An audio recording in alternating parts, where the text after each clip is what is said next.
Italy, 1348, the year the earth seemed to rot from within. Plague roamed the countryside like a stray dog, sniffing out sinners and saints alike. Bells tolled for the dead until the living stopped counting. Inside the crumbling palazzo of the Montfort family, another funeral was quietly underway, the burial of a girl's freedom. Lucia of Montfort stood before her father, her wrists clasped like she might wring the life out of her own hands. She was 17, sharp-eyed, sharp-tongued, and the only daughter who still asked why when told to obey. Her father, Lord Ronaldo, sat behind a desk piled with debts. The ink on the parchment seemed fresher than the blood in his veins. "It is decided," he said. "You'll take your vows at St. Margaret's by the end of the week." Lucia laughed, that dangerous, irreverent sound that made servants cross themselves. "I didn't realize poverty was contagious, Father. Should I quarantine in a convent?" Ronaldo's jaw tightened. "You'll speak with respect." "I am. I'm respecting the family tradition of bad decisions." He slammed his hand on the table. "Enough! You think life is a stage for your jokes? You'll serve God and spare this house further shame." Lucia wanted to tell him that God had enough unwilling servants already, but the tremor in his hand stopped her. The plague had taken her mother last spring. The debts had taken everything else. She was the last coin left to pay with. That night she packed a small satchel, books, quills, and a silver hair comb her mother once wore. Her older sisters had been married off to men twice their age. Lucia, with no dowry and too much wit, was destined for Jesus. She looked out the window at the dark vineyards below, their vines like ribs under moonlight. "At least the wine will miss me," she whispered. The convent of St. Margaret rose from the hills like a tomb mistaken for a church. Its walls were grey, its windows narrow, its bells unnervingly enthusiastic about suffering. When Lucia arrived, the air smelled of cold stone and boiled cabbage. The gatekeeper, an elderly nun with the posture of a crow, squinted at her. "You're the new sister," the woman croaked. "I suppose so," Lucia said. "Though I haven't met the groom yet," the nun blinked. "Groom? Jesus, I hear we're engaged." The woman's lips pressed together like two closing coffin lids. "Follow me." Inside, the corridors were lit by candles that seemed as tired as the women they illuminated. Every surface whispered silence. Every footstep sounded like guilt. The abbess, a thin woman with eyes sharp enough to pierce confession, met Lucia in the chapel. "I am Mother Agnes," she said. "Here you will learn humility." "Will it be taught or beaten in?" Lucia asked. Mother Agnes didn't flinch. "Whichever proves faster." The ceremony was simple and suffocating. Lucia knelt before the altar while the choir chanted in Latin. A veil was placed over her hair, a ring on her finger, and vows on her tongue that felt like chains made of words. When she rose, she was no longer Lucia of Montfort, daughter of a ruined lord. She was Sister Lucia of St. Margaret, property of God, and more immediately, of Mother Agnes. That night, in her narrow cell, she stared at the crucifix above the cot. Christ hung there, pale and exhausted, as if even he regretted his choices. Lucia whispered, "If this is heaven's will, then heaven has a terrible sense of humor." Life in the convent was a schedule carved by cruelty and tradition. Bells rang at 4 in the morning, calling the sisters to prayer before dawn remembered to exist. The air inside the chapel was so cold that even the candles shivered. Lucia tried. For a week she tried. She knelt, she fasted, she listened. But the words of the Psalms slid off her mind like water on marble. God, she decided, was either deaf or bored. Her days blurred into grey routines. Silent meals, endless prayers, manual labour that made her hands raw. The food was designed to remind them of humility. Bread that fought back, stew that smelled of resignation. When Lucia asked if seasoning was considered sinful, the kitchen sister simply crossed herself and handed her a wooden spoon. The first time she laughed out loud was during morning prayers. The abbess was reading from the book of Job about suffering as virtue. Behind her, a sister sneezed. A violent, trumpet-like blast that echoed through the chapel. Lucia tried to suppress the laugh, failed spectacularly, and snorted loud enough for everyone to hear. The abbess stopped mid-verse. "Sister Lucia," she hissed, "do you find the word of God amusing? Only the parts he seems to have written personally for us." She was assigned penance, copying psalms for 6 hours straight. Lucia did, but in the margins she doodled little angels covering their ears. By the 3rd week, she'd earned her reputation. Sister problem.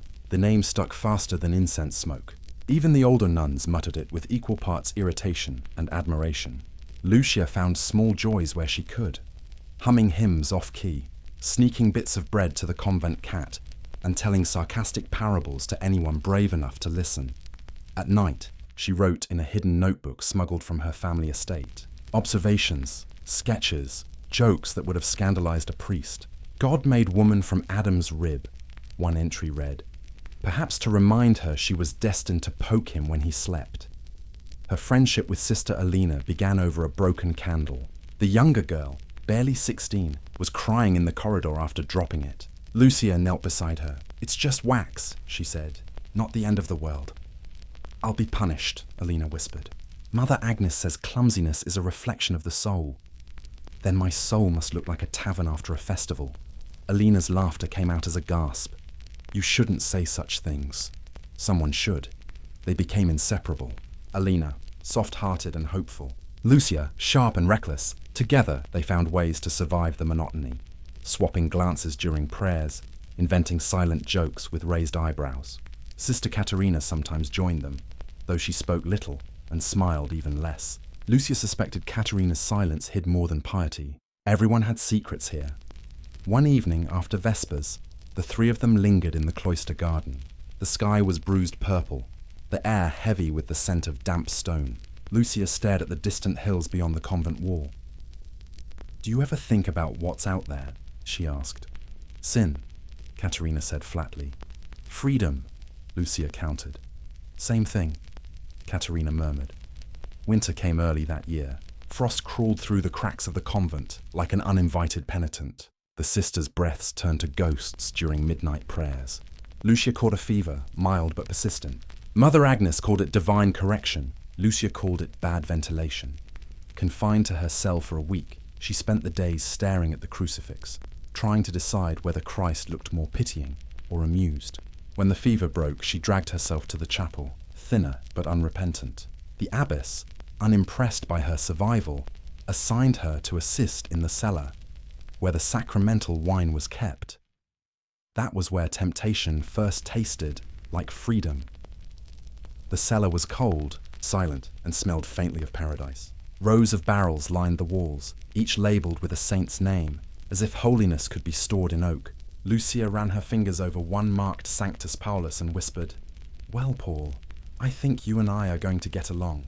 She was supposed to take inventory. Instead, she took a sip.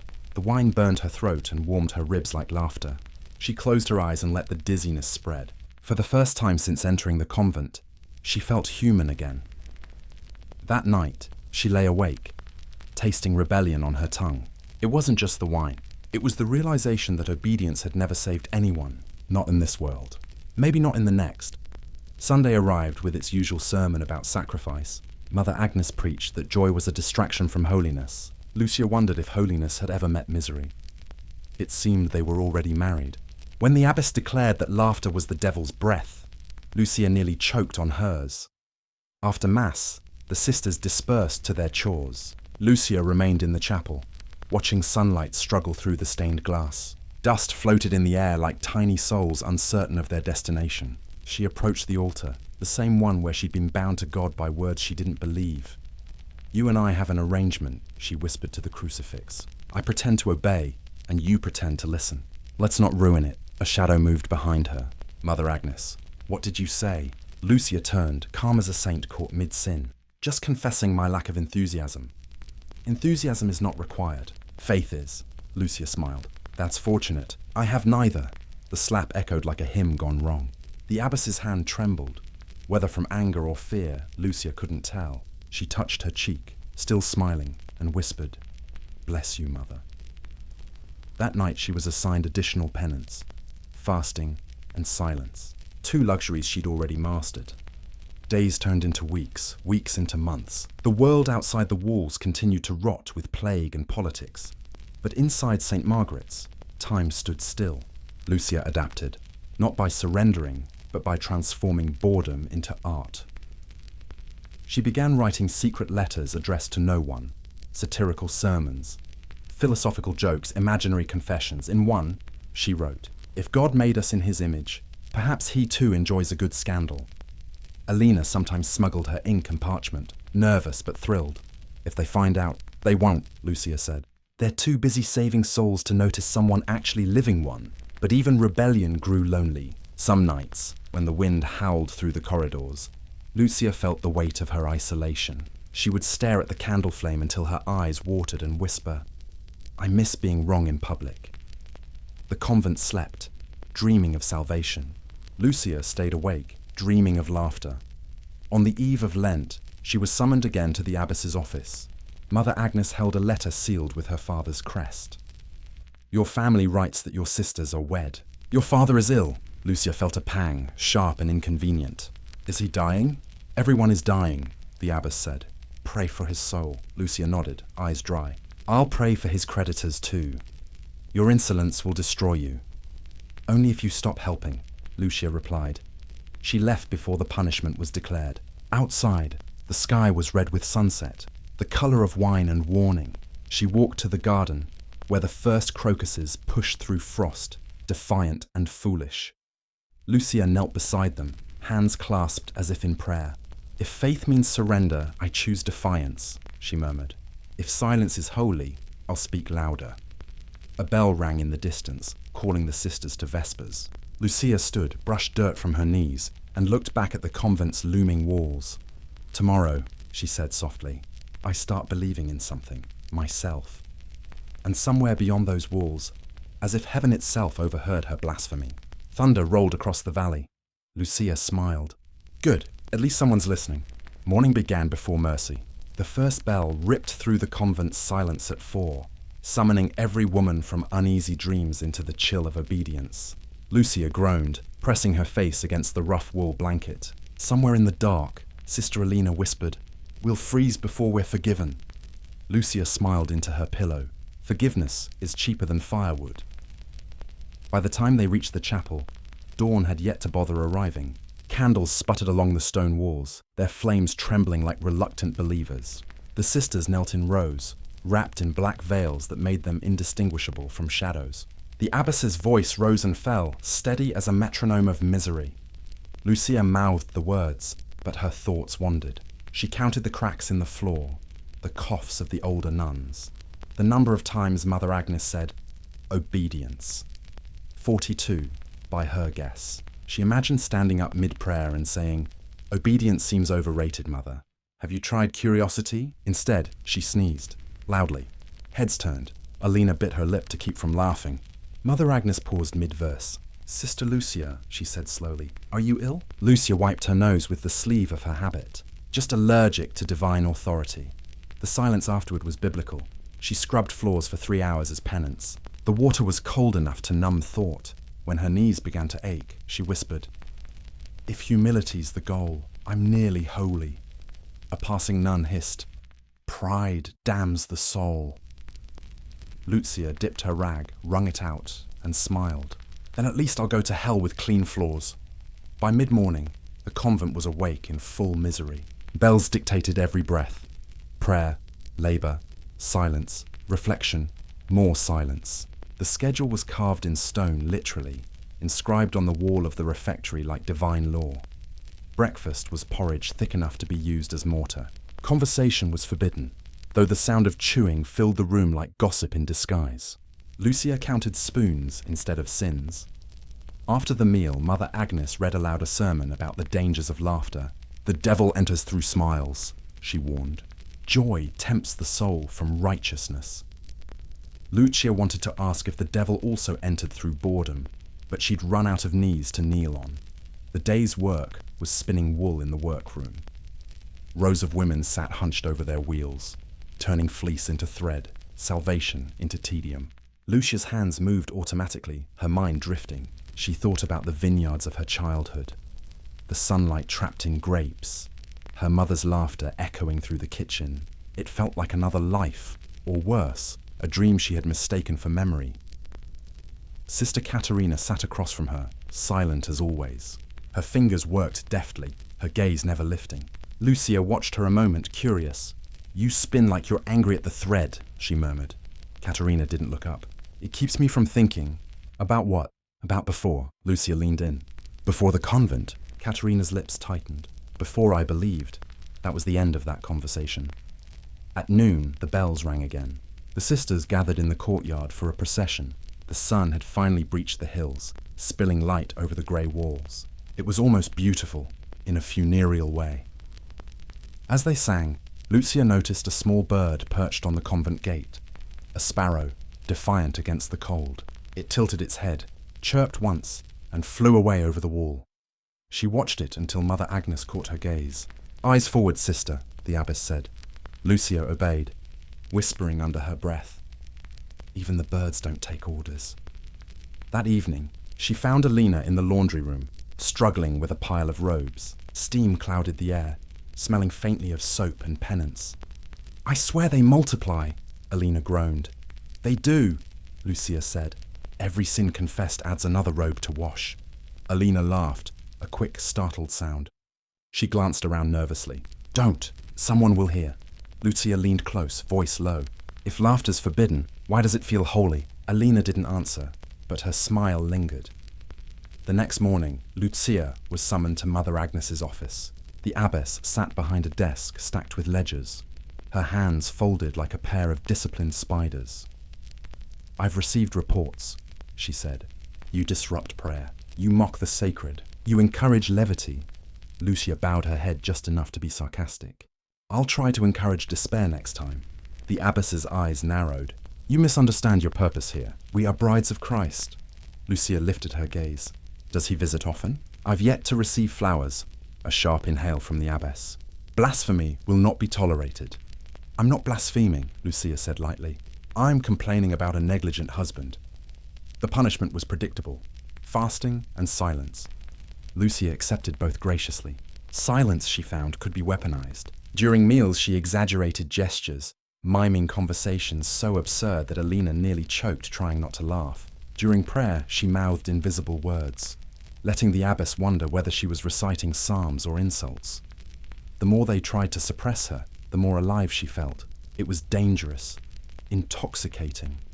A week later, during Sunday Mass, the abbess introduced a visiting priest, Father Benedetto, an austere man with the posture of a spear. His sermon was about purity, his tone that of a man afraid of women's laughter. He spoke of Eve's sin, of temptation born from curiosity. Lucia sat in the back, resisting the urge to yawn. When he declared that women must be silent vessels of virtue, she whispered to Alina, "If we're vessels, at least let us choose the wine." Alina bit her lips so hard she tasted blood. After Mass, Father Benedetto approached Lucia. "Sister," he said, his gaze both curious and condemning. "Your eyes wander during prayer." "They're looking for evidence," Lucia said. "Of what?" "That heaven exists," he frowned. "Doubt is a disease. Then maybe faith is the fever." He left in a huff, muttering Latin that sounded suspiciously like insults. Lucia smiled all through penance that night. Winter deepened. Snow fell on the cloister garden, covering the statues of saints in white shrouds. Lucia began keeping a secret notebook. Tiny scraps of parchment bound with thread, hidden beneath the loose stone near her cot. She filled it with observations, parables rewritten with sarcasm, and sketches of angels laughing. One entry read, "If God wished for silence, he should not have given us tongues." Or wine, another. "Obedience without joy is not holiness, it's theatre." She knew discovery would mean punishment, maybe exile, but writing kept her sane. It was her rebellion disguised as reflection. Alina occasionally added her own lines, timid but sincere. "Perhaps joy is not sin, but gratitude." Lucia underlined it twice. "You'll make a fine heretic someday." On the feast of St. Agnes, the convent held a night vigil. Candles lined the aisles, their light painting halos on weary faces. The sisters sang hymns in voices that trembled with cold and devotion. Lucia knelt beside Alina, trying to focus, but her mind wandered to the absurdity of it all. The endless rituals, the obsession with suffering, the belief that silence pleased God more than kindness. When the hymn reached its final verse, a gust of wind blew through the chapel, snuffing half the candles. In the flickering dark, someone screamed. A sudden, sharp cry. Chaos followed. A candle had fallen, catching the hem of a robe. Smoke rose. Nuns scrambled. Lucia acted before thought, tearing the burning fabric away and stamping out the flame. When order returned, Mother Agnes glared at her. Discipline would have prevented this. Lucia stared back. So would common sense, another slap. Harder this time. The abbess hissed. Your tongue will be your ruin. Lucia touched her split lip, blood mixing with a smile. Then at least I'll go down speaking.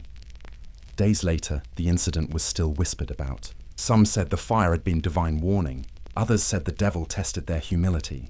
Lucia said nothing, which worried the abbess even more. Silence, in her hands, was never submission. It was strategy. Mother Agnes reassigned her to the infirmary, perhaps hoping the sight of illness would inspire repentance. It almost worked. Almost. The infirmary smelled of vinegar and fading hope. Lucia tended to the sick, washing sores, holding hands gone translucent with suffering. For the first time, she felt something like reverence, not for doctrine, but for endurance. A dying nun grasped her wrist one evening. Do you believe, sister? Lucia hesitated. In what? In heaven. She looked at the woman's eyes, cloudy but searching. If it exists, I hope it's loud. The woman laughed weakly and died before midnight. The following week, the abbess gave a sermon on repentance. Pride is the devil's favorite sin, she warned. A single rebellious thought can damn the soul eternally. Lucia raised her hand. Then hell must be crowded with interesting people. Gasps rippled through the chapel. Leave, Mother Agnes ordered. Lucia stood, bowed slightly, and walked out. Outside, snowflakes clung to her veil, melting against her skin like small blessings. She looked up at the sky, grey and endless. If you're up there, she murmured, send better management. That night, she sat with Alina and Katerina in the kitchen after curfew. A single candle burned between them. Lucia poured a thimble of sacramental wine into 3 tin cups. To sin, she whispered. Alina hesitated. To survival, Katerina corrected. Lucia raised her cup. Same thing. They drank, the wine tart and defiant. Laughter slipped out, soft but unstoppable. For a moment, the walls didn't exist. The rules didn't matter, and faith felt like freedom. Then footsteps echoed down the hall.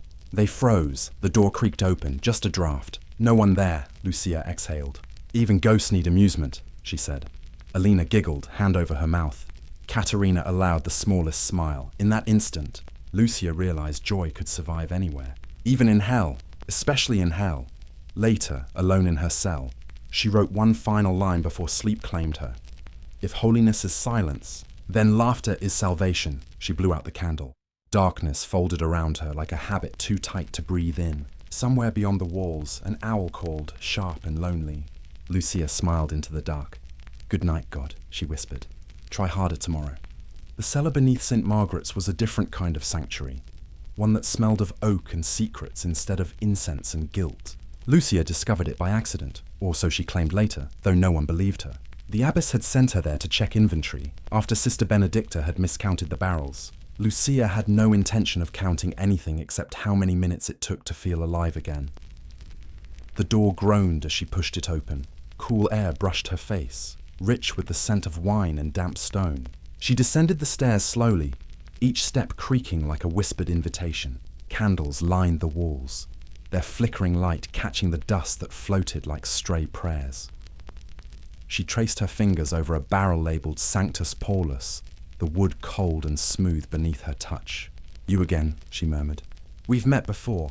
The silence was comfortable. Down here, no one watched, no one scolded, and no one reminded her that joy was dangerous. Lucia leaned close to the spigot, inhaled and smiled. If heaven had a smell, it would envy this. The first sip was cautious. The second, deliberate. By the third, she felt her ribs loosen around her heart. The wine was thick and dark like liquid laughter. She wiped her mouth with the back of her sleeve. Well, St. Paul, she said to the barrel, I see why you wrote so much. That night, she couldn't sleep. The memory of the cellar lingered in her blood like a confession half finished. She lay awake, staring at the ceiling, listening to the faint snores of Sister Alina. The convent was wrapped in silence, but Lucia's mind spun like a prayer wheel gone mad. By morning, the decision was made. She approached Alina after prayers, whispering as they knelt side by side. How do you feel about performing a miracle? Alina frowned. The last time you said that, we almost froze during penance. This one involves warmth. That evening, under the pretense of cleaning the chapel steps, they slipped into the cellar. Alina clutched a candle, trembling. If they catch us, Lucia grinned. They won't. God's busy ignoring us. They sat on overturned crates, the candle between them. Lucia filled 2 small tin cups from the spigot and handed one over. To divine fermentation. Alina hesitated, then sipped. Her eyes widened. That's sinful. Exactly, Lucia said. Isn't it marvelous? They laughed, quietly at first, then louder, until the sound echoed off the stone walls. For the first time since entering the convent, Alina's laugh didn't sound afraid. Lucia felt something uncoil in her chest, something she hadn't known she was starving for. The next night, Sister Caterina joined them. She appeared in the doorway like a ghost with purpose. If you're going to get excommunicated, she said, you might as well have a witness. Lucia poured a 3rd cup. Welcome to the Order of Holy Delinquents. The 3 of them made it a ritual. Once a week, after Vespers, they gathered in the cellar. They drank little, just enough to make their hearts beat louder than the bells. Lucia told stories from before the convent, tales of feasts and festivals, of musicians playing until dawn. Alina listened wide-eyed, Caterina skeptical but amused. One night, Lucia challenged them to a game. We each tell one truth and one sin, she said. Confession without the middleman. Alina went first. Truth, I used to dream of being a mother. Sin, I still do, Caterina's turn. Truth, I once loved someone who didn't love me back. Sin, I prayed for them to die. Lucia raised her cup. Truth, I don't believe God listens. Sin, I keep talking anyway. They drank to that, the wine staining their lips crimson. By the 3rd month, the cellar had changed them. The rigid lines of obedience blurred. The laughter that once echoed in whispers began to seep into daylight. During chores, Alina hummed hymns off-key. Caterina smiled at jokes she pretended not to understand. Even Lucia's defiance softened into something almost graceful. But rumors in a convent spread faster than plague. A novice claimed she'd heard voices in the cellar. Women's laughter, faint and unholy. Mother Agnes began prowling the corridors at night like a hound of God. Lucia knew the game was ending. The next visit to the cellar might be the last. That thought made the wine taste sharper, sweeter. It was Lent when the abbess called for an inspection. Every barrel, every storeroom, every corner of the convent would be examined. The sisters panicked, some because they feared sin, others because they feared being caught without one. Lucia gathered her friends that night. We'll drink to the end, she said. Alina's hands shook. Lucia, please. No, Caterina interrupted softly. She's right. Better to end it laughing than kneeling. They descended into the cellar for the final time. The candlelight flickered on their faces, painting halos that looked suspiciously like smoke. Lucia filled 3 cups. To joy, she said. To sin, Alina whispered. To both, Caterina added. They drank. The air felt charged, electric with rebellion. Lucia stood on a crate, raising her cup toward the low ceiling. If joy is sin, then let this place be our chapel and this wine our sacrament. Their laughter rang through the stone chamber like music. Then footsteps echoed above. The door creaked open, spilling a slice of cold light down the stairs. Mother Agnes. Her silhouette loomed at the top step, candle in hand, eyes burning brighter than the flame. What is this? She hissed. Lucia met her gaze without flinching. Communion, Mother. We ran out of holiness, so we made do. The abbess descended slowly, her shadow stretching across the floor. You mock the sacred. I celebrate it differently. You desecrate God's house. Lucia spread her arms. Then maybe he should build sturdier walls. A slap cracked across her face, harder than any before. The candle fell, snuffing out in the dirt. Darkness swallowed them all. Lock them in their cells, Mother Agnes ordered. They will fast until their tongues remember silence. Lucia spent the next 3 days without food or light. The cold gnawed at her bones, but the memory of laughter kept her warm. She traced invisible shapes on the wall, replaying the sound of Alina's giggle, the way Caterina's lips had curled into something dangerously close to joy. On the 4th night, the door opened. Mother Agnes entered, holding a lantern. Her face was unreadable. Do you repent? Lucia looked up from the floor. For what? For mocking God. Lucia smiled faintly. I thought he had a sense of humor. The abbess's eyes hardened. You'll copy the book of Psalms by hand. Every verse. Perhaps scripture will tame you, Lucia nodded. And if it doesn't, then perhaps hunger will. The weeks that followed were quiet. Too quiet. The convent resumed its rhythm, but something beneath the surface had shifted. Alina walked with her head down, avoiding Lucia's gaze. Katerina spoke even less than before. The laughter that had once filled the cellar now lived only in memory. Lucia copied her psalms dutifully, her handwriting neat, her thoughts anything but. In the margins, she scribbled notes only she would understand. Joy tastes better than fear. And elsewhere, if God wanted blind faith, he shouldn't have given us eyes. One evening, while delivering the pages to the abbess, Lucia caught sight of Father Benedetto again. He stood in the courtyard, speaking with Mother Agnes in low tones. When he noticed Lucia, he smiled, thin and knowing. "Ah, the infamous sister problem," he said. Lucia inclined her head. "Father, I hear you've developed an interest in wine, only as a study in human weakness. Then you must be an expert by now." She met his gaze, unflinching. "I've had good teachers." His smile faltered. Spring came, soft and deceitful. Flowers bloomed in the garden, but the air inside St. Margaret's remained stale. Lucia's punishment ended, though freedom meant little when walls still stood. Yet something inside her had changed irreversibly. She found herself smiling at small things. The sound of rain on the chapel roof, the way light refracted through stained glass into accidental beauty. Even the sermons no longer angered her, they amused her. The abbess preached about purity, and Lucia thought of wine, rich and red, filling a chalice like temptation made tangible. One afternoon, Alina approached her in the cloister. "They're saying we'll be sent to different convents," she whispered. Lucia felt her chest tighten. "And Katerina?" "She's already gone." Lucia nodded slowly. "Then it's true. They want to scatter the infection." Alina's eyes filled with tears. "I'm sorry." "Don't be." Lucia took her hands. "We gave them something they couldn't exercise." "What's that?" "Laughter." The day before their separation, Lucia returned to the cellar one last time. It had been sealed after the scandal, but she found the key in the abbess's office, left unattended, almost as if fate were daring her. The door creaked open, dust dancing in the narrow beam of light. She walked among the barrels, running her fingers over their surfaces like greeting old friends. She stopped at Sanctus Paulus. The spigot gleamed faintly.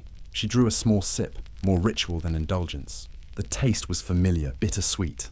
"To joy," she whispered, "and to sin, which sometimes are the same thing." A noise startled her, the faint sound of footsteps behind her. She turned. No one, just the whisper of air through the stone. Still she felt it, a presence, quiet but unmistakable. "Don't worry," she said softly. "I'll keep laughing for all of us." She replaced the cork, set the cup down, and left without looking back. That night, Lucia packed her few belongings. The abbess handed her a sealed letter. "You'll be transferred to Santa Brigida. They have stricter discipline." Lucia smiled faintly. "Then they'll love me." Mother Agnes's expression didn't change. "You think this is a game?" "No," Lucia said, "but it's certainly entertaining." The abbess's lips pressed into a line. "God will judge you. I hope he has better taste than you." She bowed, just enough to be insolent, and walked away. Outside, the night air was sharp and clear. The stars looked like spilled salt across the sky. Lucia lifted her face toward them, breathing deeply. For the first time in months, the world smelled of something other than stone and prayer. As she stepped beyond the convent gates, she thought she heard laughter echoing faintly from below. 3 voices tangled in memory. She didn't turn around. Lucia arrived at Santa Brigida with the wind at her back and defiance in her smile. The new convent was twice the size of St. Margaret's, a fortress of piety built on the edge of a river that reflected its grey walls like a mirror unwilling to lie. The sisters there were known for their discipline. Their abbess, Mother Serafina, was said to have once confessed to pride simply for surviving childhood.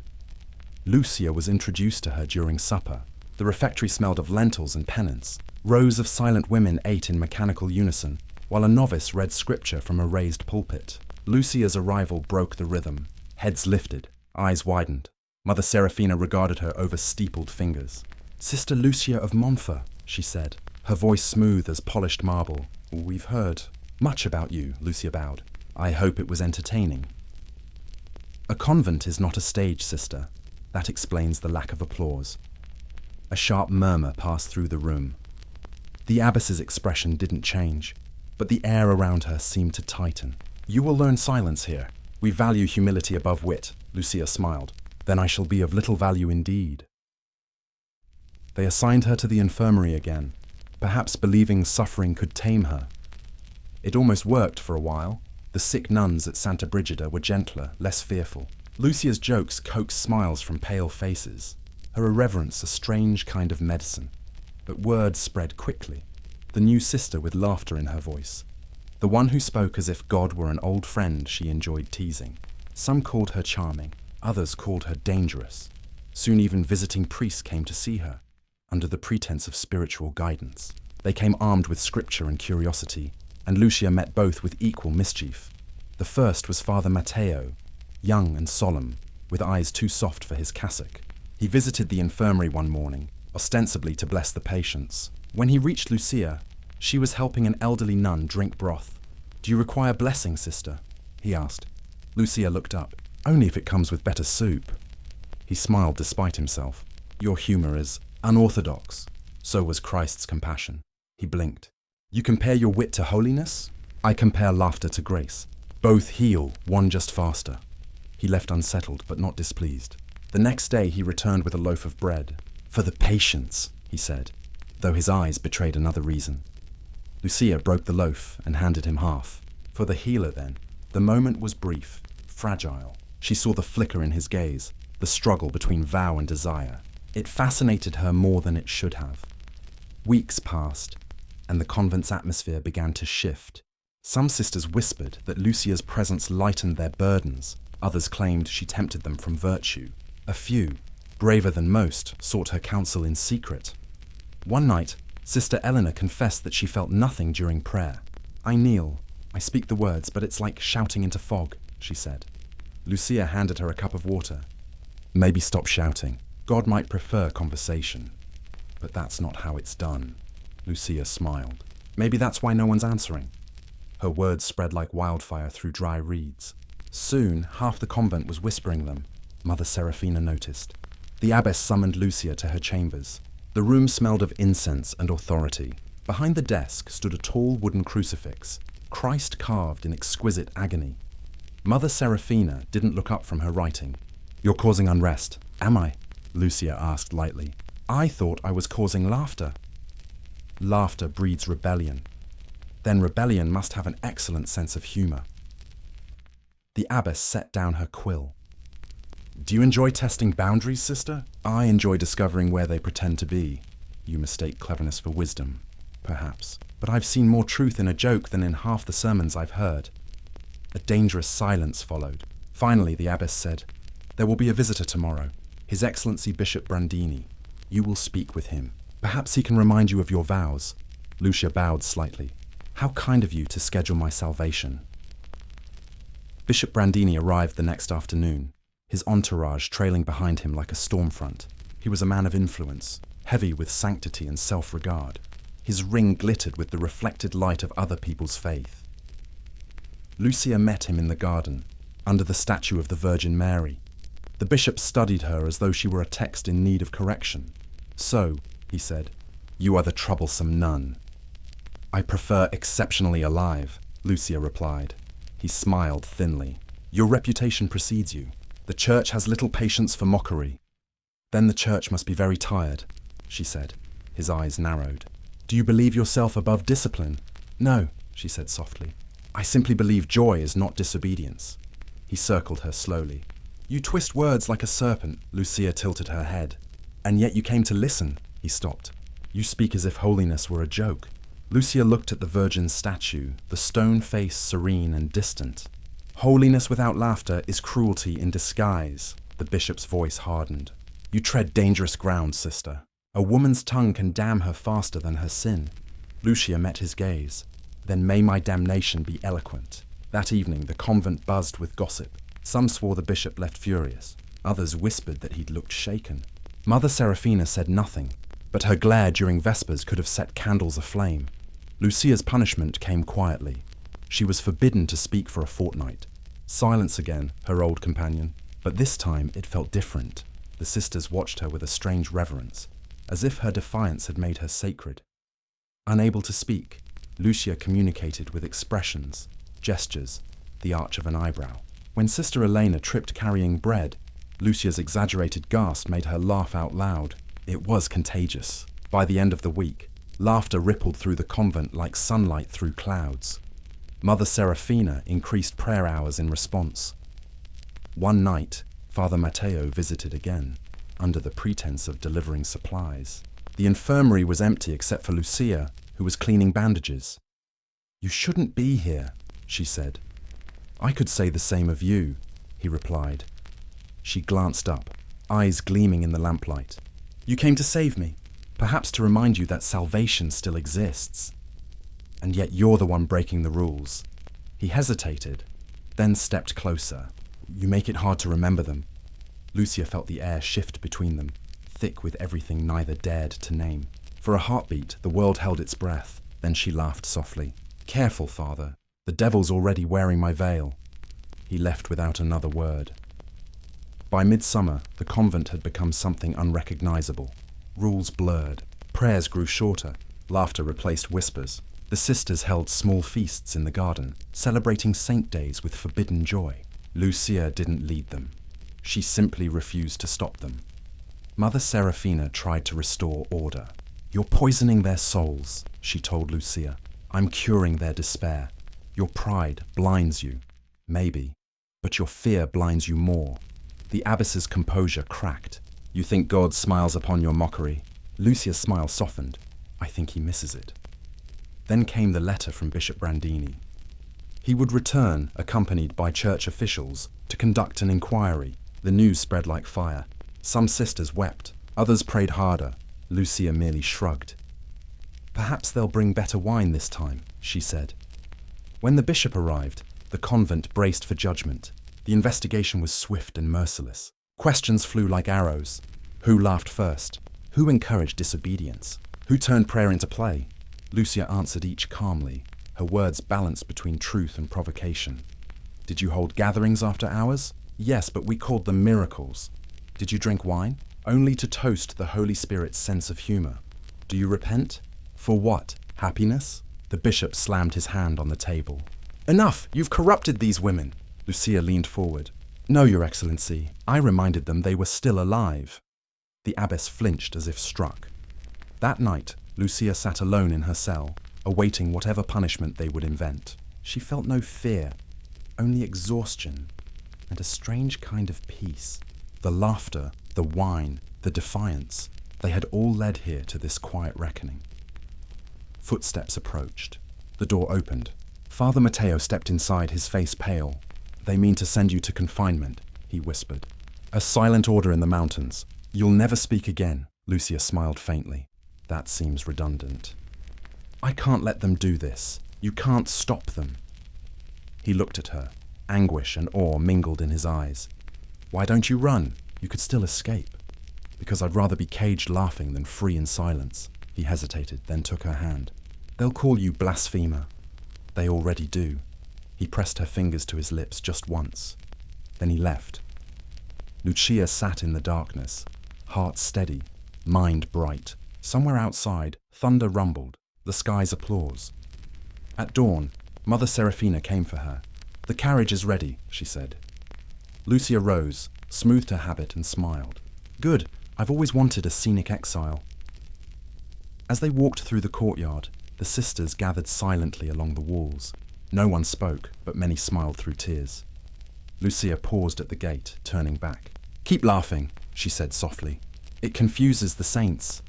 Then she stepped into the carriage, head held high, as if she were going to a coronation rather than a prison. The wheels rolled over the cobblestones, fading into distance. Behind her, the bells of Santa Brigida tolled for morning prayers. Lucia listened, then whispered to herself, "Even hell has better music." The carriage groaned up the mountain road like a tired confession. Lucia watched through the narrow window as the world shrank below. Villages dissolving into fog, forests dark as ink. The air grew colder, thinner, more judgmental. She pulled her cloak tighter, though the chill that crept into her bones wasn't entirely from the wind. By the time they reached the convent of Santa Penitencia, the sun had bled out behind the peaks. The place loomed from the mist like a monument to regret. Stone walls blackened by centuries, a bell tower that seemed to lean under the weight of its own piety. The gates opened with a sound like a sigh. A nun waited in the courtyard, tall and pale, her hands clasped so tightly the knuckles looked carved. "Sister Lucia," she said. "Welcome. I am Mother Beatrice," Lucia bowed. "Your hospitality chills me already." Beatrice's eyes didn't blink. "Here, silence is a form of grace. Then you must be drowning in it." The abbess ignored her. "You'll find no wine here, no laughter, and no temptation. Only prayer. God willing, he'll forgive what you've done." Lucia smiled faintly. "He'll have to stand in line." Life in Santa Penitencia was less living and more enduring. The rules were harsher. Absolute silence, minimal food, prayer every 2 hours. Even the candles seemed to flicker apologetically. The sisters moved like shadows, obedient, hollow-eyed, terrified of their own thoughts. Lucia, despite her best efforts, felt the weight of it pressing on her. There was no Alina, no Katerina, no sympathetic smirk to share. Her defiance echoed only inside her skull. Yet she refused to give them her quiet. She began whispering to herself, soft as a breath, prayers turned upside down, psalms rewritten into jokes only God could hear. "Blessed are the weary, for they nap through sermons," she murmured one night, biting back laughter. Soon, the whispers found listeners. It started with Sister Magda, an older nun with a limp and eyes that once must have known mischief. Lucia noticed her one afternoon while sweeping the cloister. Magda's lips twitched every time Lucia hummed a forbidden tune. "Do you miss sound?" Lucia asked quietly. Magda startled, glancing around. "Speaking is forbidden, so is joy," Lucia said. "We're already breaking one rule, why not both?" Magda hesitated, then smiled. Just a flicker, but it was enough. Within days, others joined the conspiracy of whispers. Late at night, under the pretense of prayer, a few sisters would linger near Lucia's cell. They spoke softly, voices trembling from disuse. "I forgot what laughter feels like," one confessed. Lucia whispered back, "Like sin, but warmer." The convent, built to smother sound, began to hum. Faint giggles in corridors, murmured stories during chores, even the sound of humming under breath. It was fragile, beautiful, and doomed. Mother Beatrice sensed the change before she saw it. She noticed the lighter steps, the glances exchanged in chapel, the faintest trace of colour returning to grey faces. It terrified her. Joy was unpredictable. It couldn't be measured or punished easily. During evening prayers, she began preaching longer, louder, as if volume could drown rebellion. "The devil delights in laughter," she declared. "His whisper disguises itself as comfort." Lucia kept her head bowed, hiding a smirk. Maybe he just tells better jokes, she thought. That night, Beatrice summoned her. The abbess's quarters were austere, a crucifix, a desk, and a single candle fighting for its life. "You're infecting this house with corruption," Beatrice said. "Strange," Lucia replied. "I thought I was curing it of despair. You've turned these sisters against discipline. I've turned them toward living." Beatrice slammed her palm on the desk. "You mistake rebellion for righteousness." Lucia met her gaze calmly. "Perhaps righteousness was never supposed to feel like dying." The abbess trembled with fury. "You'll bring ruin to us all." "Then maybe ruin is overdue." The next morning, rumours ignited like dry straw. Sister Lucia spoke to the abbess in defiance. Sister Lucia seduced a priest in her last convent. Sister Lucia worships her own laughter. By noon, every corridor carried her name in whispers that twisted like smoke. Lucia pretended not to care, but something sharp lodged beneath her ribs. Truth had never mattered less than the story people preferred to tell. She overheard 2 novices in the garden. "They say she drinks the blood of saints," one whispered. Lucia stepped out from behind a pillar. "Only on feast days," the girls gasped, fleeing with skirts rustling like frightened doves. Lucia laughed until it hurt. A week later, the bishop's envoy arrived, Father Lorenzo, lean and humorless, accompanied by 2 guards. The church had heard of strange unrest at Santa Penitencia. They came not to question but to condemn. Lucia was summoned to the refectory. Every sister gathered there, faces pale in the candlelight. Beatrice stood beside Father Lorenzo, her expression righteous and trembling. The priest began. "You are accused of spreading heresy, corrupting your sisters, and mocking the holy word." Lucia folded her hands. "That's quite a resume." "This is no jest." "Then perhaps you should improve your delivery." Gasps rippled through the room. Beatrice's voice shook with fury. "You see? She taunts us even now." Lorenzo raised a hand. "Silence." He turned to Lucia. "Do you deny these charges?" "I deny nothing," Lucia said. "I simply believe laughter offends fewer souls than cruelty." Lorenzo's jaw tightened. "You twist the sacred into profanity." "Maybe the sacred needs a little untwisting." Beatrice crossed herself. "She's possessed," Lucia chuckled. "If joy is possession, then yes, completely." The room erupted in murmurs. Some sisters nodded, others crossed themselves in terror. The priest turned to the abbess. "We will report to Rome. Until then, isolate her." Lucia was locked in the convent's old storeroom, a cell barely large enough to sit. The stone walls smelled of mold and resignation. At night, she heard the whispers continue, faint, desperate. A voice through the keyhole. "Lucia, it was Magda." "I'm here," Lucia whispered back. "They say you'll be taken away. Then let them." The laughter stays. Silence, then a soft sob. "You gave us back our voices." Lucia pressed her hand to the door. "Use them. That's all the prayer I need." 3 days passed before Father Lorenzo returned. He carried a scroll sealed with crimson wax. "By order of the church," he announced, "Lucia of Montfort is to be transferred for trial." Beatrice exhaled, relieved. "Justice at last." Lucia rose slowly, stretching stiff limbs. "You mean spectacle. Justice requires truth." "No," Lorenzo said coldly. "Only obedience." 2 guards took her by the arms. As they led her through the corridors, sisters lined the walls, eyes wide and uncertain. Some made the sign of the cross, others merely stared. Halfway to the gate, a sound broke the silence. A giggle, tiny and frightened. Then another. Then laughter, spreading like wildfire. Mother Beatrice shouted, "Stop! Stop this madness!" But it was too late. The air filled with laughter, not cruel, not mocking, but pure. The sisters laughed through tears, through fear, through years of repression.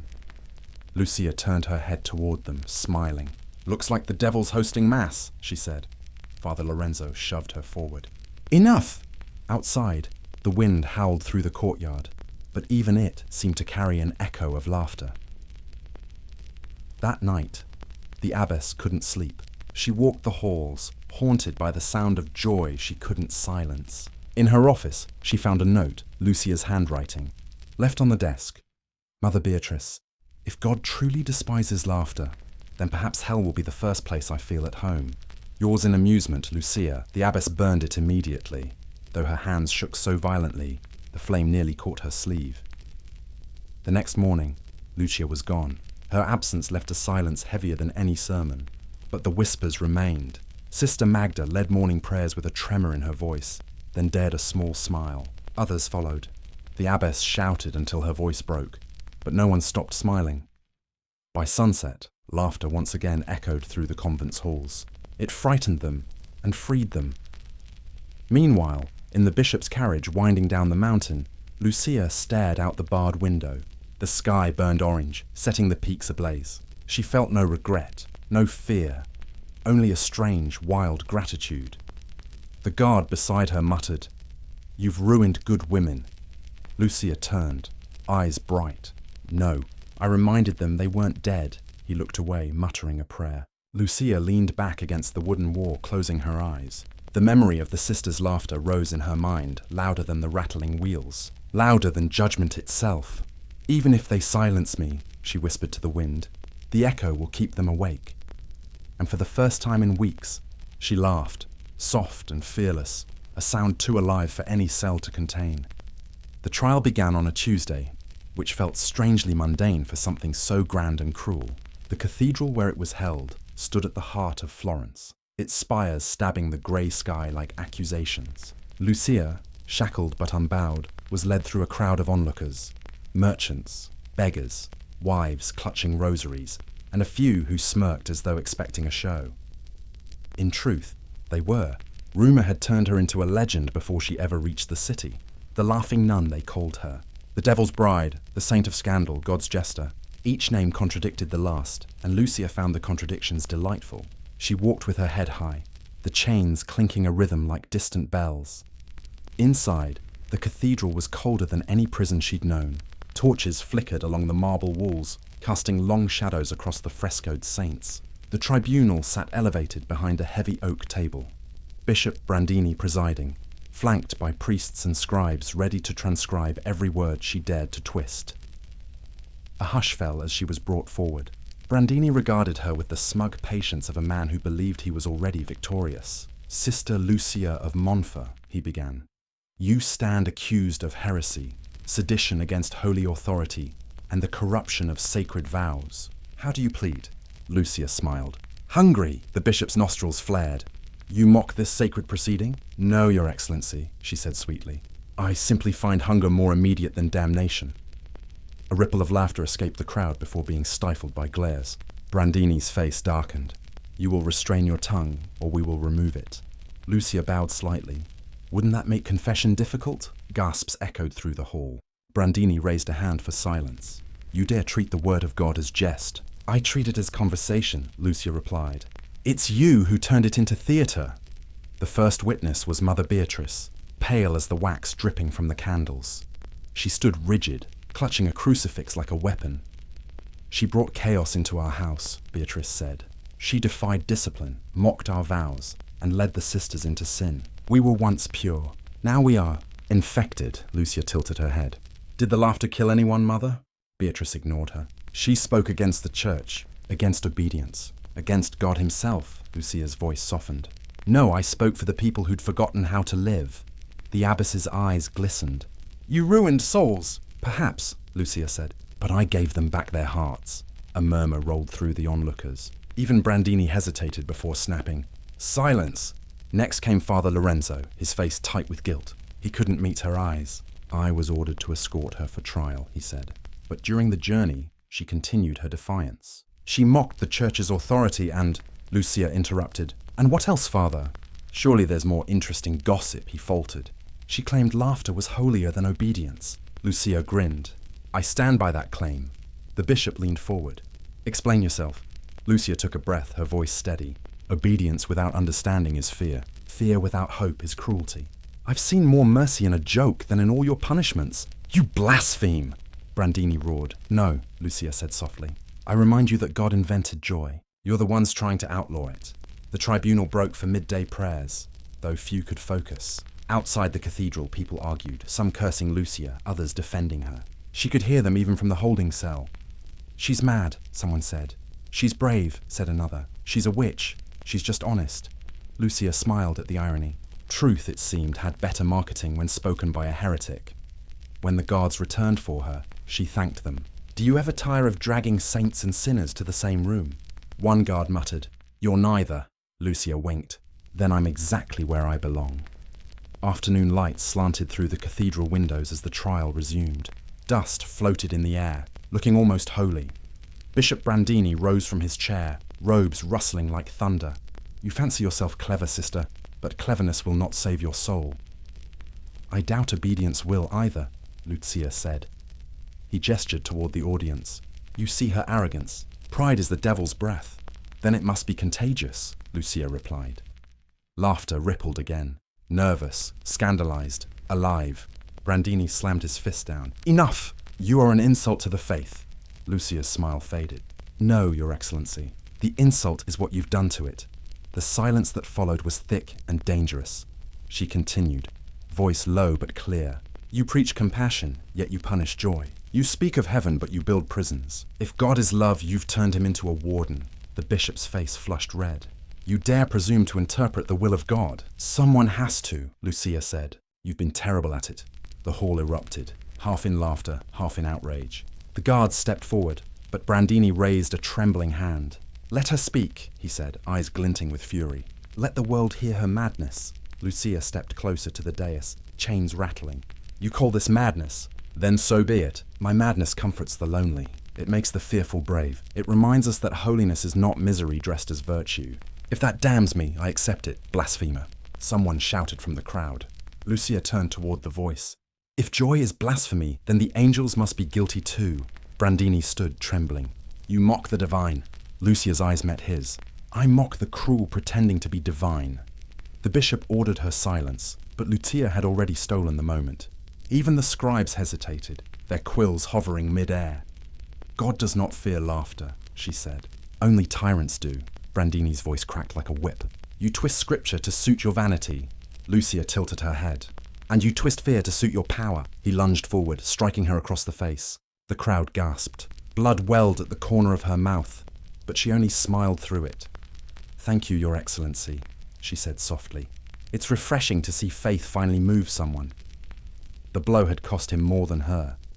The murmurs in the hall turned, shifting like a tide. Some priests looked away. Others whispered to one another, uncertain. Brandini sensed the change and tried to regain control. This trial is concluded. The verdict is clear. Sister Lucia of Montfort is guilty of heresy and sacrilege. Her punishment will be lifelong confinement in a cloister of silence. Lucia bowed slightly. Silence again. You never learn, Brandini sneered. Your tongue has damned you. Or saved me, she said. As the guards led her away, someone in the crowd began to clap. One pair of hands, then two, then dozens. The bishop shouted for order, but it was too late. The sound filled the cathedral, echoing like thunder disguised as applause. Lucia turned once more toward them. If this is justice, she said, then may mercy be louder. That night, she was placed in a small cell beneath the cathedral. Stone walls, no window, no candle. The guards left her with a loaf of bread and a jug of water. In the darkness, she touched her swollen lip and laughed quietly. Still worth it. A faint voice came from the next cell. Sister? Lucia leaned closer. Who's there? A woman accused of witchcraft, the voice whispered. They say you spoke against the bishop. I spoke for the living, Lucia said. Are you afraid? Lucia thought for a long moment. Only that silence might outlive laughter. The woman laughed softly, a sound like water finding a path through stone. Days passed. Guards came and went. Priests visited to extract confession, but Lucia only smiled. I've confessed enough. Let God take notes. On the 5th day, Father Matteo appeared. His eyes were hollow, his voice careful. They'll send you north tomorrow, he said, to a monastery in the mountains. No visitors, no speech, Lucia studied him. Did you come to save me or say goodbye? Neither, he said. I came to ask, was it worth it? She smiled. You heard them, didn't you? They laughed, even for a moment. That's more salvation than all your sermons. He looked at her as if seeing something both sacred and terrible. You've made them doubt. Good, Lucia said. Faith without doubt is just obedience in a prettier robe. He wanted to argue but couldn't. Instead, he reached through the bars and took her hand. They'll erase your name. Then they'll have to shout louder than the truth. When he left, Lucia lay back against the wall, listening to the cathedral bells above. Each toll felt like a heartbeat, slow and stubborn. She whispered into the dark. I only did what God failed to. Make people happy. Outside, thunder rolled again, shaking the stones as if heaven itself had laughed. The next morning, before sunrise, the guards came for her. They chained her wrists but didn't gag her. Perhaps they wanted to hear her last words. As she stepped out into the courtyard, she looked up at the sky streaked with pale light. The city was still asleep, except for the crows circling the steeple. One of the guards asked quietly, Do you regret it? Lucia smiled. Regret? I regret not making them laugh harder. He shook his head. You're insane. Perhaps, but at least I'm interesting. She walked toward the waiting cart, chains clinking, head held high. The bishop watched from the cathedral steps, expression unreadable. Lucia paused, turned to him and said clearly, When you pray tonight, tell God I said thank you for giving me better lines than you. And then she laughed, loud enough to echo through the square, startling the pigeons into flight. It was not a cry of despair, but of triumph, a sound that refused to be silenced.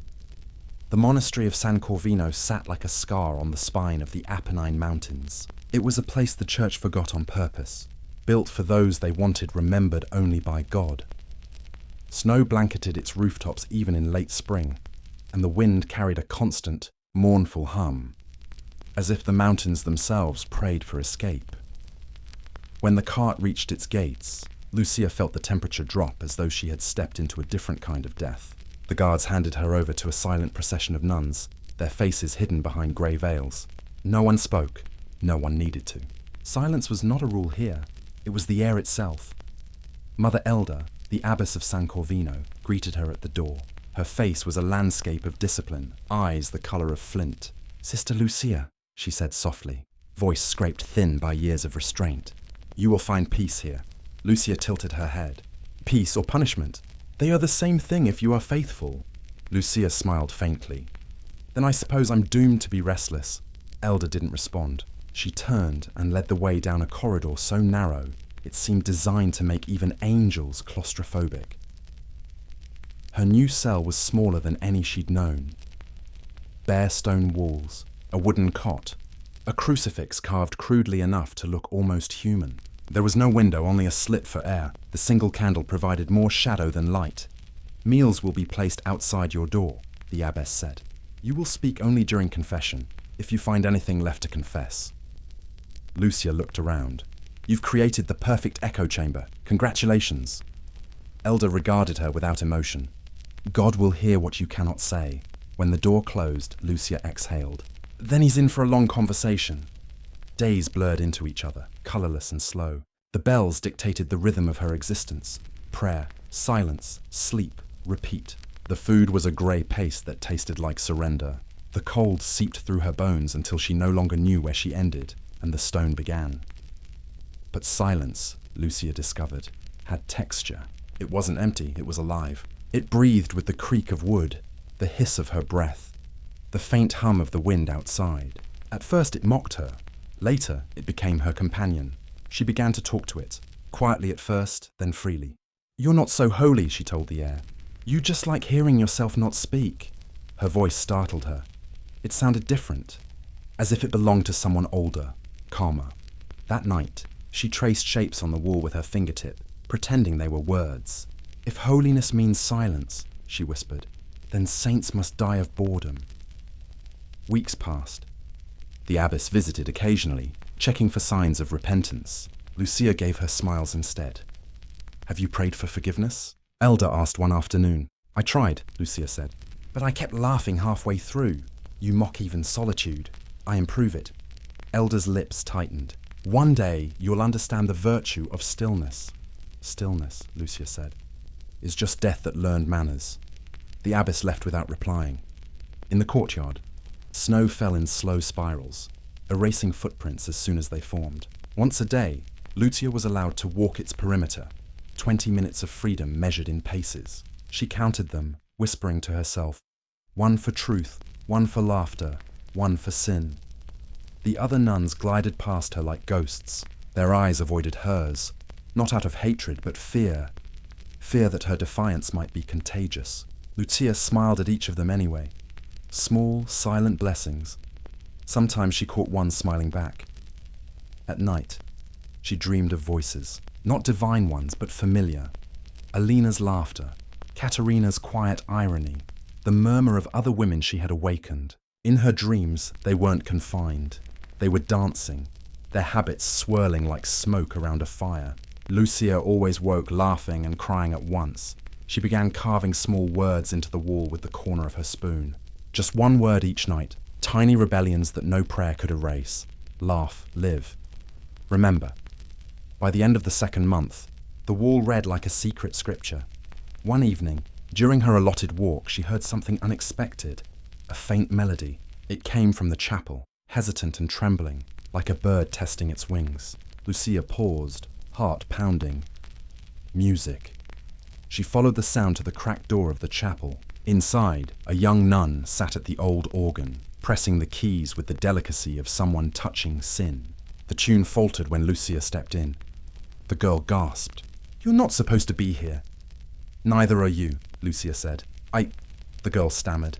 "I just wanted to remember what joy sounded like." Lucia smiled. "Then keep playing.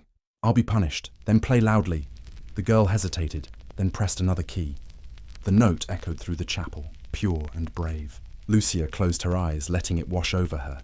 For a moment, the walls felt less like prison and more like sanctuary. When the music stopped, the girl whispered, My name is Sister Clara. Lucia, she said, though the name felt more myth than person now. I know who you are, Clara whispered. They say you made people laugh, I reminded them they could. Clara smiled. Teach me, Lucia laughed softly. It can't be taught, only remembered. They met often after that. Briefly, secretly.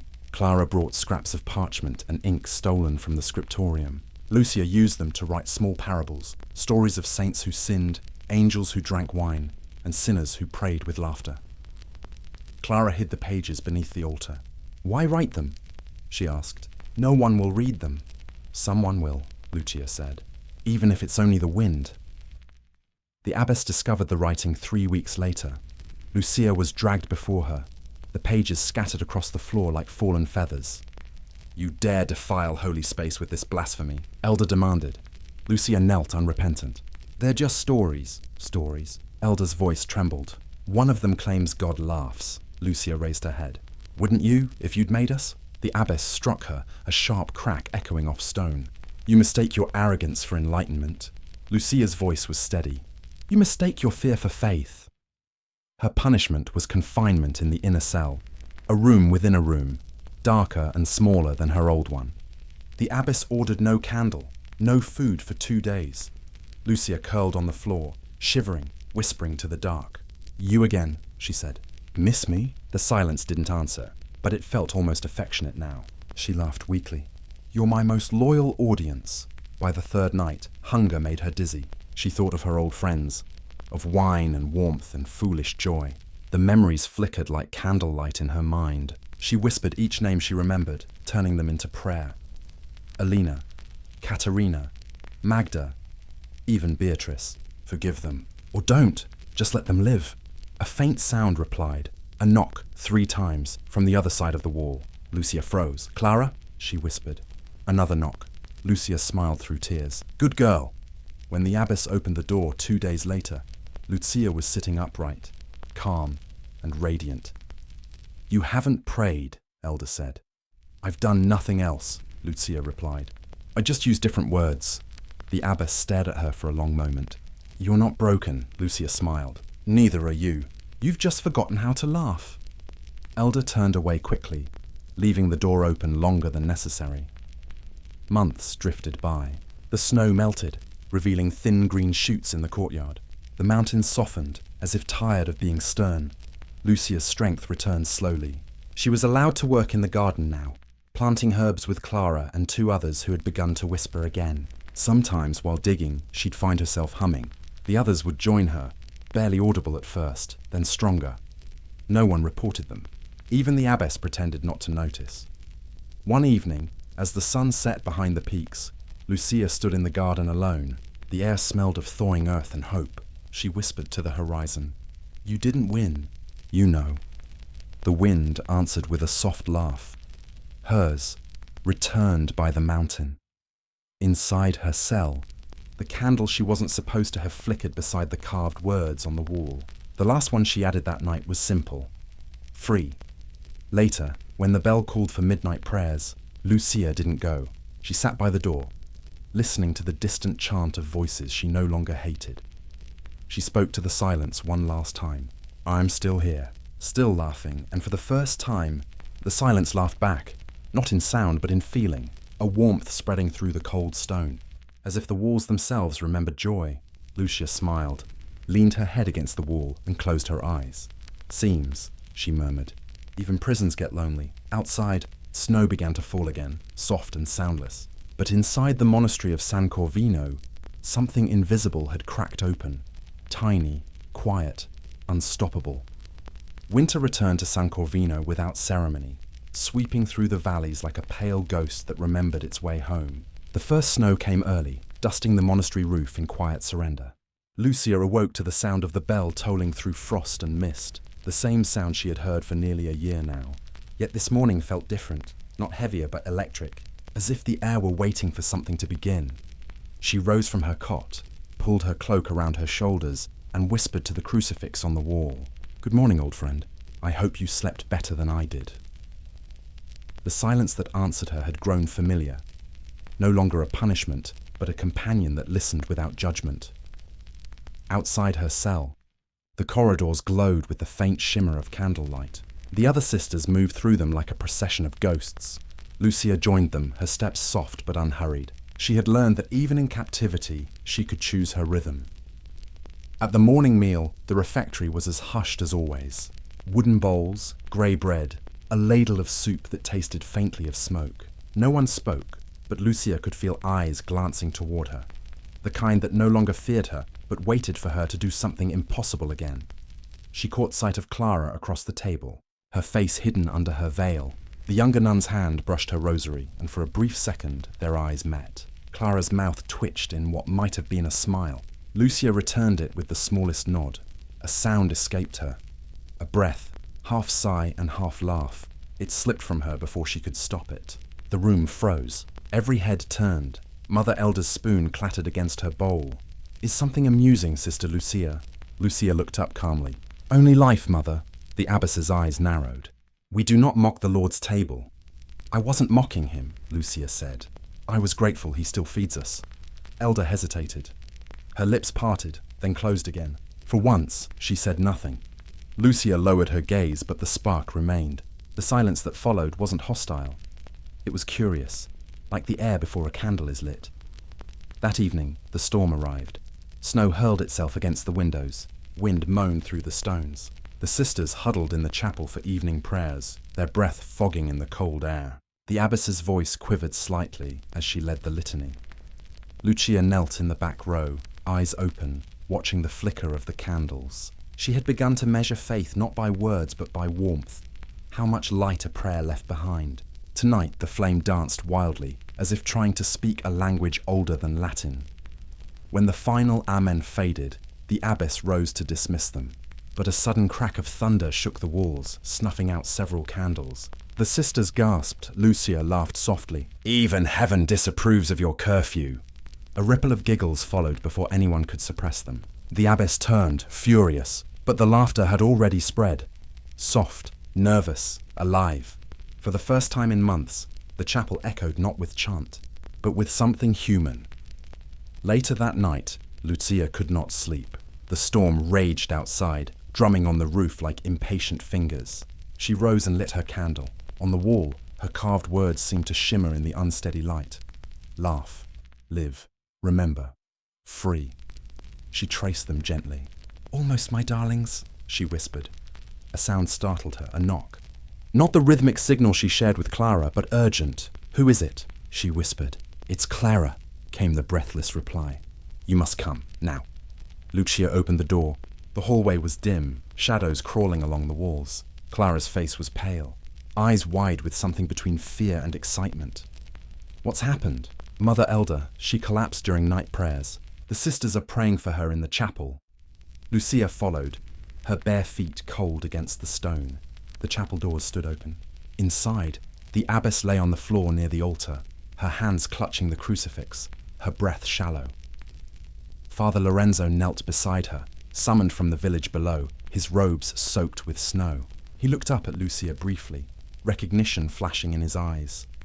"She's burning with fever," he said. "We need warmth, herbs, anything."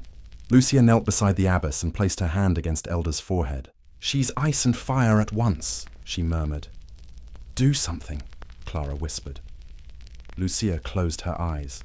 "Boil water, bring rosemary, thyme and honey," the sisters hesitated. "That's not medicine," one said. "It's hope," Lucia replied.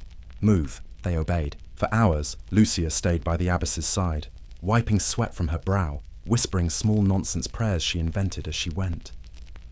When dawn broke, the fever finally began to fade.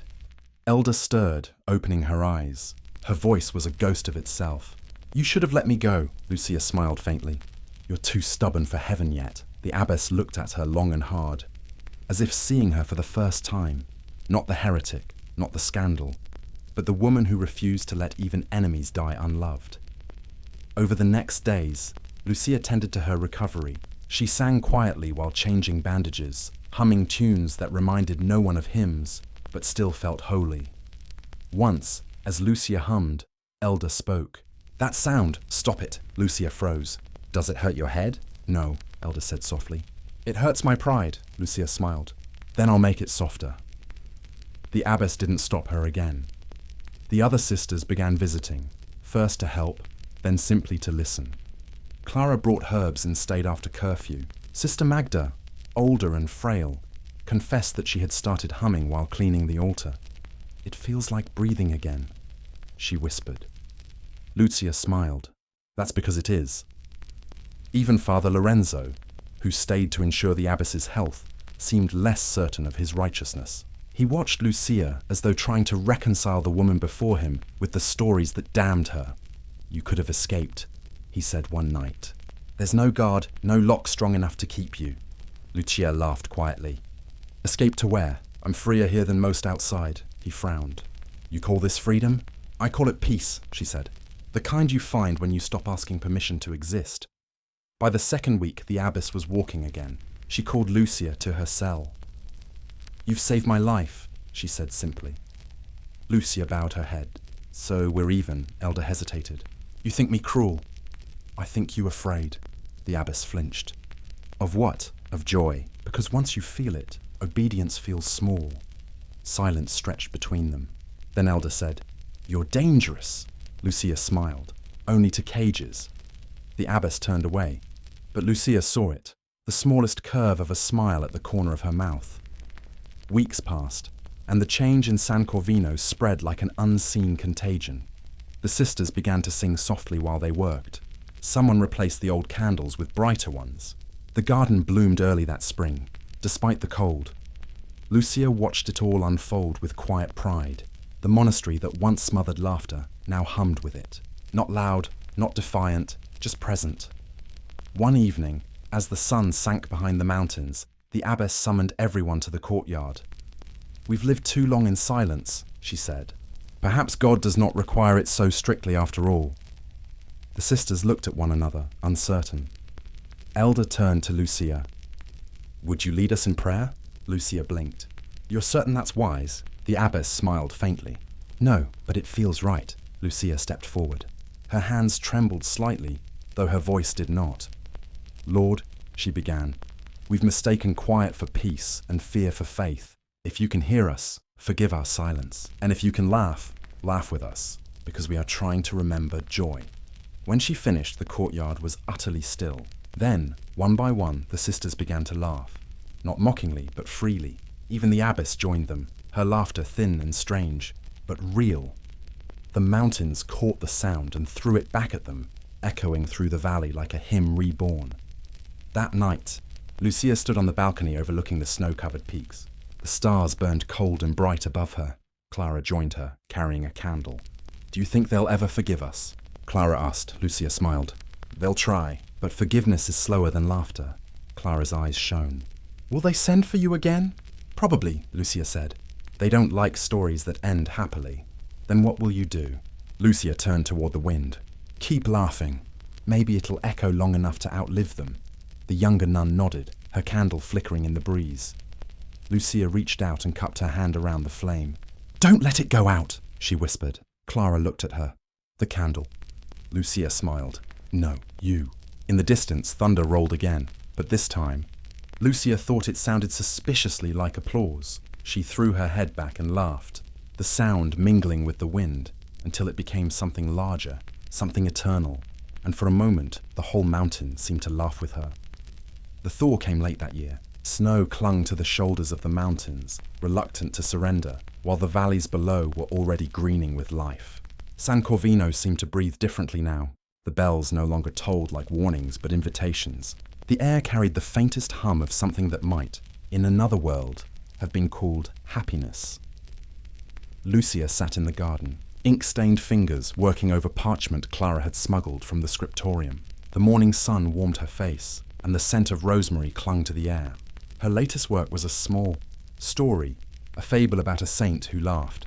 Her way out of hell. She had just finished writing God, followed the sound and laughed too, when Clara's shadow fell across the page. "They'll find out." "You know," Clara said softly. Lucia smiled without looking up. "Then I suppose they'll have to read it first." Clara knelt beside her. "The abbess protects you, but not everyone approves. Father Lorenzo is restless. He says you're spreading ideas again." Lucia dipped her quill. He's right. Ideas are the only thing I have left to spread. Clara frowned. You're not afraid? Lucia met her eyes. Fear is just faith wearing the wrong outfit. That afternoon, Father Lorenzo summoned the abbess. His arrival was no surprise. The church had a way of sensing joy from miles away and sending a messenger to extinguish it. He stood in the chapel, surrounded by sisters whose songs had grown too bright. I come with orders, he announced, his tone brittle. The Bishop of Florence demands a visitation. Reports have reached him of irregular conduct, music, laughter, and unsanctioned writings. Mother Elder's face was unreadable. We maintain discipline, Father. Then you won't mind if Rome confirms it. Lucia, standing near the back, smiled faintly. Rome should be careful. Laughter travels faster than orders. Lorenzo's gaze snapped to her. You again. You've bewitched them. I've reminded them they're alive. He stepped closer. You think this defiance will save you? Heretics burn, sister. Lucia tilted her head. Then at least we'll be warm. The room gasped. Even Elder winced. Lorenzo turned to her. You see? Corruption takes root when discipline weakens. This woman poisons your house. The abbess's voice was low but firm. And yet somehow the garden blooms. Lorenzo's jaw tightened. Prepare yourselves. The bishop's emissaries will arrive within the week. Until then, the writings are to be surrendered. Lucia's parchment was taken, her ink confiscated, her cell searched. They found only fragments, lines of laughter carved into stone, scraps of metaphor folded into prayer books. When Lorenzo read one aloud, his hands trembled with rage. God is not afraid of joy, he invented it. Blasphemy! Lucia smiled. Truth, actually. The next days were a slow tightening of the noose. The sisters whispered in corners, their new freedom trembling like a candle in the wind. The abbess tried to keep order, but her authority cracked under the weight of fear. Lucia spent her hours tending to the garden, pretending not to notice the eyes that watched her. Clara joined her one evening, voice trembling. They say the bishop means to make an example of you. Lucia wiped dirt from her hands. Then I hope I'm a good one. You should flee, Clara said. There's a path down the southern slope. You could reach the villages by dawn. Lucia looked toward the mountains. And abandon you? No. If laughter dies here, it dies everywhere. Clara's eyes filled. They'll kill you. Lucia touched her cheek gently. Then they'll learn what resurrection sounds like. On the fourth night, the storm arrived. Not of weather, but of fire. Lucia awoke to shouting. The scent of smoke clung to the air like judgment. She threw open her door and saw orange light flooding the corridor. The scriptorium was burning. Nuns ran through the hallways, their veils trailing like dark wings. Clara appeared, soot streaking her face. They've come! Men from the city, soldiers. Lucia's heart clenched. Where's the abbess? In the chapel, trying to reason with them. Lucia pushed through the chaos. Flames licked the walls, devouring parchment and prayers alike. The sacred texts, the hymns, the rules, they all burned with the same hunger. In the chapel, the bishop's emissary stood before the altar, his cloak gleaming red in the firelight. This place is corrupted, he shouted. We purge it in his name. Mother Elder knelt before him, coughing. You're destroying devotion, not saving it. Lucia stepped forward. He's right about one thing. It's corruption. But not of sin. Of fear. The emissary turned, eyes narrowing. The heretic. Lucia smiled. The name's Lucia. You'll remember it. He raised his hand, signaling the soldiers. Bind her. Two men moved toward her. Lucia didn't resist. Be gentle, she said. I bruise like faith. They dragged her outside into the courtyard, where snow and fire met in unholy marriage. The sisters gathered, weeping and silent. Clara clutched a candle that sputtered against the wind. The emissary climbed the steps. Lucia of Montfort, condemned for heresy and sedition against the Holy Church, you will be burned at dawn. Lucia looked at the abbess. You see, they always mistake light for fire. Elder tried to step forward, but a soldier blocked her. She's innocent, she cried. No, Lucia said softly. She's free. They tied her to the post in the courtyard. The wood was damp with melting snow, the rope rough against her wrists. The storm had quieted, leaving only the crackle of burning timbers behind them. Father Lorenzo approached, eyes heavy with sorrow. Confess, he whispered. It's not too late. Lucia smiled faintly. It's always too late for silence. He swallowed hard. You could have lived quietly. I'd rather die loudly. He bowed his head. Then may God forgive you. Lucia leaned closer. And may he forgive you for not laughing when you had the chance." He turned away, tears glinting in the firelight. Dawn crept slow and cold. The soldiers prepared the pyre while the sisters knelt in prayer. The abbess stood near, her face pale but resolute. Clara trembled beside her, clutching the hidden parchment she had rescued from the fire, the story of the saint who laughed her way out of hell. As the torches were lit, Lucia closed her eyes. "If you're watching," she whispered to the sky, "I hope you're smiling." The emissary raised his hand to give the signal. But before he could speak, a voice cut through the courtyard, clear, trembling, and furious. "Stop!" It was Mother Elder. She stepped forward, placing herself between Lucia and the flames. "This woman has done nothing but remind us of God's joy. If that's heresy, then burn me too," the emissary hesitated. "You defy the church?" "I defy despair," the abbess said. A murmur rose from the sisters. One by one they stood beside her. Clara moved last, clutching the parchment to her chest. Lucia watched, tears glistening in her eyes. "I told you laughter was contagious," the emissary's face twisted with rage. "Arrest them all!" The soldiers advanced, but the crowd that had gathered beyond the gates shouted in protest. Word had spread from the valley. Peasants, travellers, even priests who had once condemned Lucia now stood watching, their eyes burning with defiance. "She speaks truth," someone cried. "Leave them be!" The soldiers hesitated. The emissary shouted again, but his voice was lost in the rising noise. Then, something miraculous. The abbess began to laugh. It was quiet at first, uncertain. Then Clara joined her, then another sister, and another. The sound grew, filling the courtyard, rising like a hymn. Even the onlookers outside the gates began to laugh. Not mockery, not madness, but pure release. Lucia joined them, her laughter breaking through tears. The air trembled with it. The torches flickered, struggling against the storm of joy. The emissary dropped his hand. The soldiers froze. Lucia lifted her head to the sky. "Hear that?" she said softly. "That's what faith sounds like." When the laughter finally faded, the soldiers had retreated, taking their orders and their fear with them. The fire smouldered but never touched her. The post stood blackened but unlit. Lucia fell to her knees. The ropes burned loose by heat that never became flame. The abbess helped her rise. "You were right," Elder whispered. "He does laugh." Lucia smiled through tears. "Told you." By nightfall the fire was out. The wind swept through the courtyard, carrying away the ashes of what might have been her death. The sisters gathered around her, silent but radiant. "What now?" Clara asked. Lucia looked toward the mountains. "We live, and we laugh until they can't tell the difference."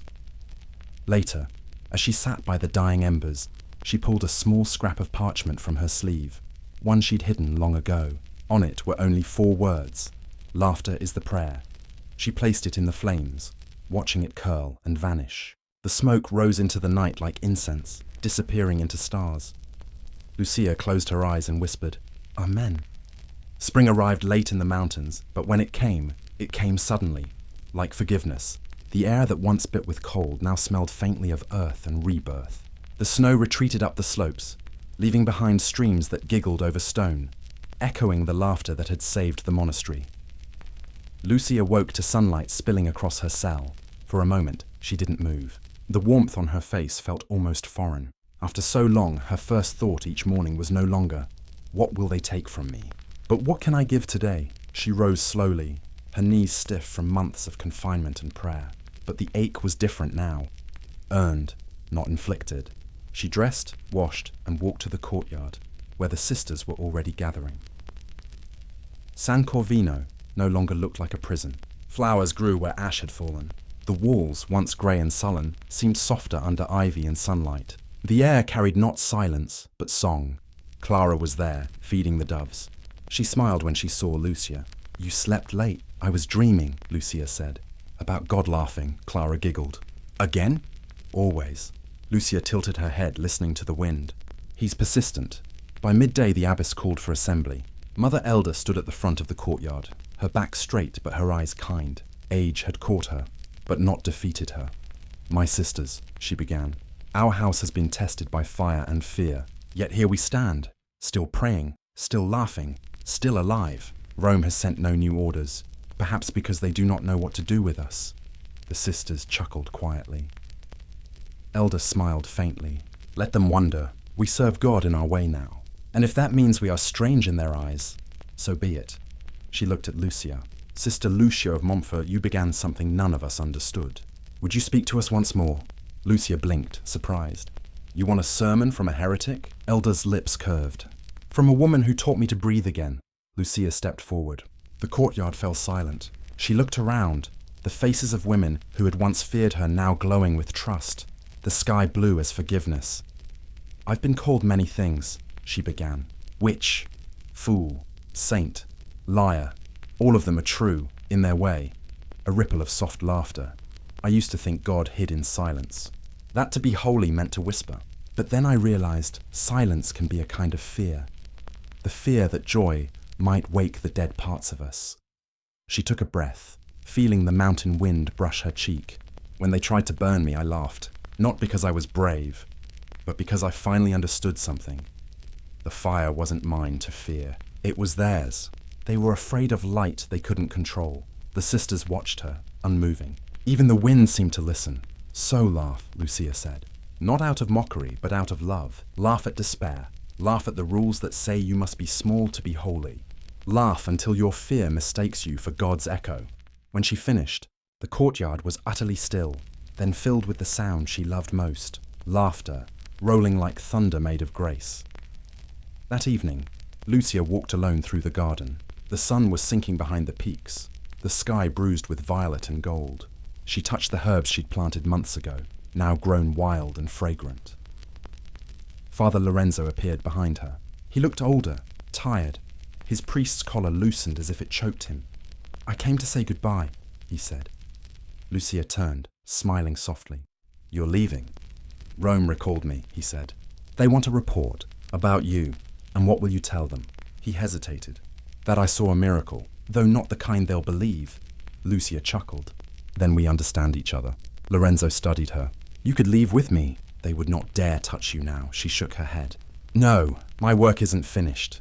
He looked at her, this woman who had defied doctrine, survived flame, and turned fear into joy, and finally smiled. Then may God travel with you. Lucia's gaze softened. He's already here, Father. He never left. That night, a storm came again. Not fierce, but gentle, washing the dust from the stones. The sisters gathered by candlelight, singing softly, their voices rising and falling like prayer.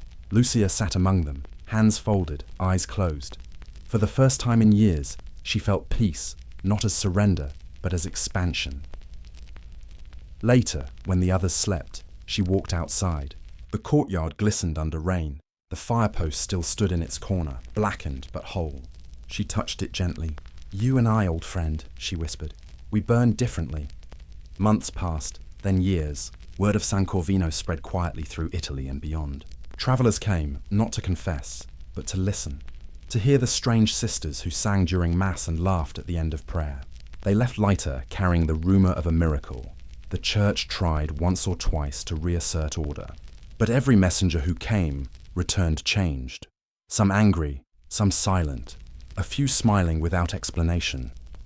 In Florence, they whispered that the laughing convent had become a place of healing. Widows came, children came, even priests came in disguise, seeking something lost.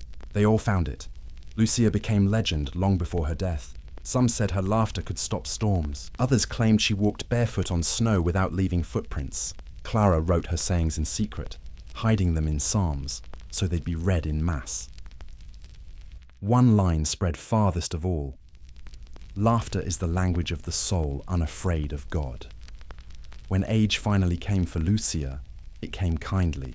Her hair turned silver, her voice grew softer, but her eyes still burned with mischief. The abbess passed before her, and Clara took her place. The monastery changed again. Less rule, more rhythm. On her final morning, Lucia woke to sunlight streaming through her window. She sat up slowly, the world swimming in gold. Clara entered quietly, carrying bread and tea. You should rest, she said. I've been resting for 70 years, Lucia murmured. It's time to wake. Clara knelt beside her, tears in her eyes. You gave us everything. Lucia reached for her hand. No, I only reminded you what you already had. Her voice was fading now, but her smile remained. Promise me something. Anything. Keep laughing, even when it hurts. Especially then. Clara nodded, unable to speak. Lucia leaned back, eyes drifting toward the light. I think he's laughing again, she whispered. And with that, she was gone. They buried her beneath the old rosemary bush in the garden. No marble, no grand epitaph, only a wooden marker with one word carved into it. Joy. Afterward, Clara gathered the sisters. She told me once, she said, that saints aren't the ones who suffer most. They're the ones who forgive the world for being foolish. That night, they lit candles and sang not a requiem, but a song of laughter. The wind carried it down the valley, across rivers and villages, until people who'd never heard her name smiled without knowing why. Years later, travellers who came to San Corvino spoke of strange things.